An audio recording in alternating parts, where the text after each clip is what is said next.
The Tonight Show starring Johnny Carson and Late Night with David Letterman will be seen in their entirety 15 minutes from now, so that we may bring you the following NBC News special. Here is Tom Brokaw. Good evening, everyone. Well, after 8 weeks of often bitter negotiations, the pro football strike is over tonight. Just moments ago, Gene Upshaw, who is the chief negotiator for the players, announced that the players have given their tentative approval to a settlement with the owners of the National Football League. And now at a news conference in New York at the Summit Hotel, the professional representative of the players, Ed Garvey, is speaking at a news conference. Let's go to Eric Burns. For years, and for the players themselves to demonstrate once and for all that the players are the most important element in the game of football. Without the players, as Joe Glazer said at our convention, there ain't no game. And the players have demonstrated that very effectively. To the point where I think maybe one of the nicest things that was said tonight was when Dan Rooney said, now we are in a partnership. And I think that word means a lot to those people who have been out on the line, putting their careers out there, making sure that not just the players today, but the players in the future will be able to share in the not only the monies that will be coming in from television and gate receipts and the like, but also have basic human rights that will allow them to be proud of their profession. So we have a lot of people to thank. Certainly the executive committee. I've never worked with people who've worked harder, who've been more dedicated than these people, starting out with Gene Upshaw and working right on through the entire committee. This board of reps put its jobs on the line to make sure that their fellow players would get what they deserve and to make sure that they've been protected. To organize labor, who over this past weekend raised $175,000 for us so that we could continue this battle. And I think if it hadn't been for our friends in the Machinists Union and the service employees and AFSCME and the United Auto Workers and so on, maybe the struggle could not have continued. We're proud to be part of that tradition, be part of organized labor, and without their support, we would not have been successful. We're still waiting to hear from the Newspaper Guild, but Don Pearson assures me that we'll be getting something soon. I don't have much more to say except this. The reps did accept the agreement. It will not go with a recommendation to the membership. The membership will vote in our ratification procedure next Tuesday. And as I said, there will not be a recommendation from the board.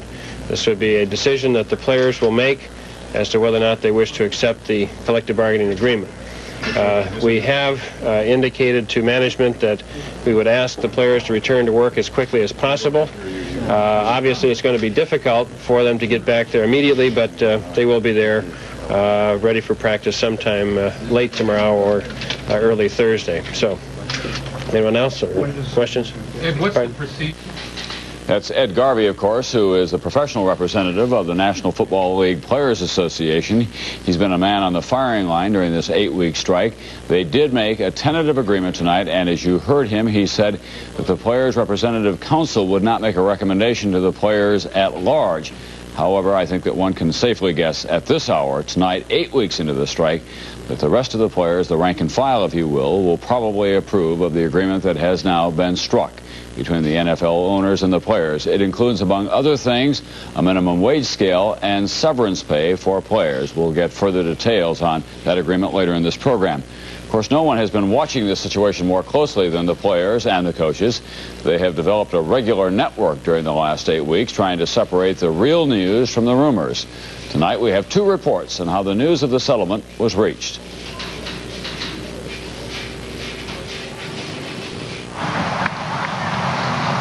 When word of the tentative settlement was spread, it took the leading members of the champion San Francisco 49ers less than an hour to get on the practice field. Joe Montana throwing to his favorite ends, Russ Francis and Dwight Clark. Their coach, Bill Walsh, believes experienced teams who practice in warm weather will have the edge in the abbreviated season.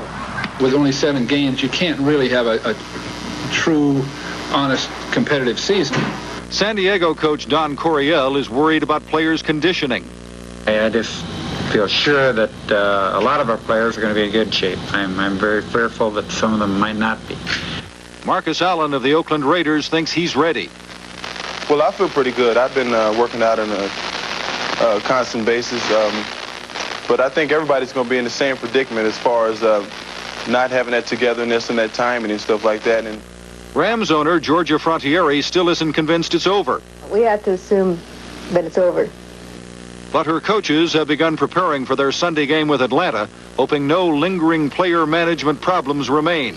Dan Fouts of San Diego thinks there may be. There's a tremendous amount of damage right now that needs to be shorn up. But Russ Francis of San Francisco says it will all work out. And this is business, and now that it's over with, we can get back on the field and play football.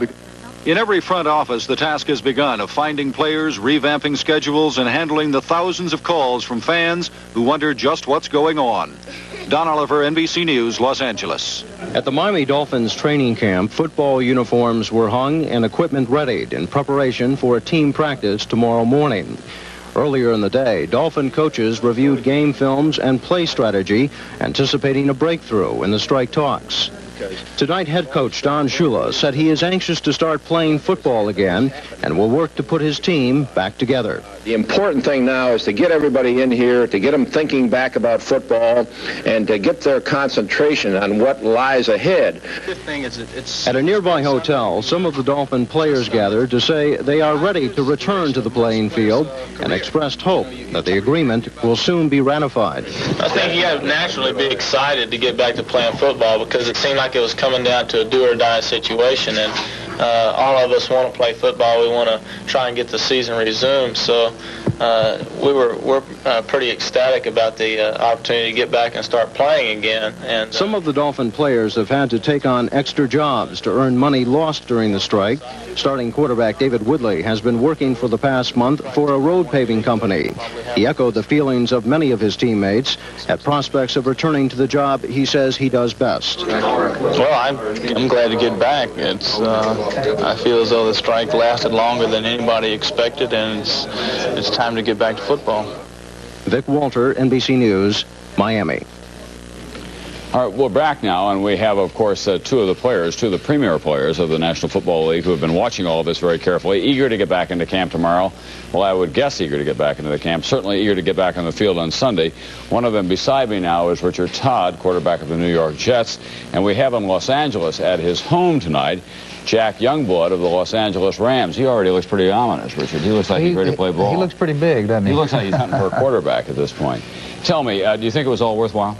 Oh, yeah, I think it's worthwhile. First of all, we got the severance pay. We'll be the only professional sport that will have a severance pay, and plus we have a minimum wage, and I think that's a first also. So I think our union did a great job. How about you, Jack Youngblood? Do you think it was worthwhile? In the long run, I think there's some very valuable concessions that were made to us by the owners, and I think that the severance pay is a very major one of those. Are you going to be able to get in shape by Sunday, Jack Youngblood? I've never been in shape yet, so we've stayed in shape throughout this thing and worked out together as a team as well as we could. I think the game is definitely not going to be as it would have been if we'd have played 10 games by now, but it'll be legitimate. But a little raggedy for a while, though. The timing may be off a little bit, but I think the intensity will be there. Right. What about you, Richard Todd? You're an offensive player. You're a quarterback, of course. You haven't been throwing, you told me, for the last month or so. Are you going to be able to put those skills back together? Well, I think the older a team is, that the quicker they will be able to get back because they'll have the more experience. And hopefully just everybody can get back as quick as they can. I think it may be a little raggedy for a couple of weeks, but, after that it'll be, should be up to par. What about the fans? Do you think you're going to have to win them back now? I'm sure the fans are going to show a little emotion, and, you really can't blame them. The fans have been really hurt by this, and but that's, it's business, and you can't really say that we did the right thing or the management did the right thing, but it's over now, and the best thing to do is to get back to work and forget about what happened. And what about you, Jack? Do you think you can win the fans back in Los Angeles quickly? I think at first there may be some adverse sentiment from the fans, but after 3 or 4 weeks and the interest of the races becomes more prevalent, I think that all the bad feelings from the fans will pass, and they'll get back into the avidness that they've always been. Let me ask you both just to stand by if I can for the next. Don't worry about that, Jack. You're a linebacker. You're not expected to talk about the fans quite as carefully as quarterbacks like Richard Todd are. We're going to talk about the fans for just a few moments because we've done a kind of an unscientific sampling around the country about what they think of the prospects now of a strike settlement and the prospects that pro football will be back on the field by this weekend. The players, I'm not for the owners. Both of them are wrong. The owners, they raise the price of the tickets. The average person can't go to a football, basketball, baseball game. The price is too high. The players want too much money, and the owners are making too much money. They're both wrong. I'm so happy they're back. I really am happy. I've missed it tremendously. I've gotten a lot done at home. A lot of laundry, a lot of chores, a lot of everything. But I'd rather be at the game. I'm sick and tired of betting on the high school and college games. I like to bet the pros. I'm glad the strike's over, but I've missed the sport while it's been on strike, and I wonder which of the two parties was most greediest and which one gave in first. I don't know which. Oh, I'm delighted for the players' families, but it doesn't make a lot of difference to me. I think the season's over, whether they play this Sunday or the following Sunday. I think it's wonderful. The men can get back into their natural places again and stop bothering us. I think it's tremendous. It's long overdue. Frankly, I really don't care. The strike's over. Is it really? Yeah. Oh, terrific. All right. You happy about that? You better believe it. Why? Sure. Because I love football. Fans, they're mad now, but they'll forget. It'll be great. Well, we're back once again with Richard Todd and Jack Youngblood, of course, who hope to be back on the field by Sunday of this week. Jack, let me ask you in Los Angeles, do you think that this will be a season that deserves an asterisk as a result of the shortened season, that it will somehow be a special place? Could you hear me? Tom, I've lost the sound to you. I'm sorry. All right, can you hear me now? I gather you can't. Well, let me ask Richard Todd, who's the quarterback for the Jets. Do you think that this season ought to have an asterisk beside it in the record books at the end of the... I don't know. It ought to have something beside it. I don't really know exactly what that is, but yeah, it will be a shortened season. I'm sure a lot of people are going to think that this is not the regular season or the way it should have been, which maybe it's not. But the best thing is that everybody's going to be out there working, and the fans will be back. I believe the players can't wait to get back to work, and maybe the owners will be happy too. Was there a time when you thought that you may not get a season this year? Yeah, a couple of weeks ago, and I, was really down because I felt like that was a turning point then, but I was wrong, thank goodness. Thanks very much, Richard Todd, for being with us tonight. And even though he can no longer hear us, Jack Youngblood, who's in Los Angeles. Thanks for standing by tonight, Jack, and we wish you both the very best, of course, tomorrow in training camp and then again on Sunday. News of the settlement, frankly, was good news for the sports departments of the 3 television networks. All of them have a big stake in professional football, and the people who work for the sports division of these networks will now be able to get back to the autumn game that they have missed so much. One of them is Len Berman, NBC Sports, a member of NBC Sports NFL 82. Tonight, he has some thoughts on the end of the strike. Len? When they start playing football, they will play it under a microscope. Will the players be fit? Will it be NFL caliber? Commissioner Pete Rozelle admitted to me this past weekend it would not be up to NFL standards. It certainly wouldn't be NFL style. You could not have a full season. It wouldn't be NFL. We're going to have to go to the public if we do get a settlement and say, we're making the best of it we can.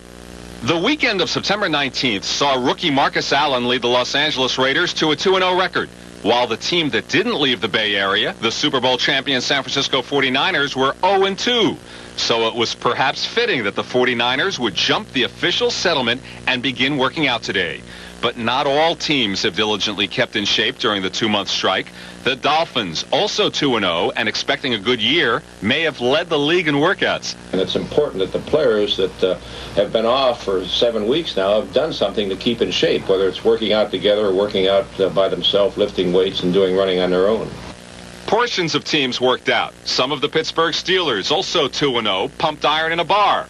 While some individuals, like Walter Payton of the Chicago Bears, an 0-2 team, charged up and down a hill in suburban Chicago. All players in their own way were preparing for what is now a 9-game season, with the Super Bowl as scheduled January 30th.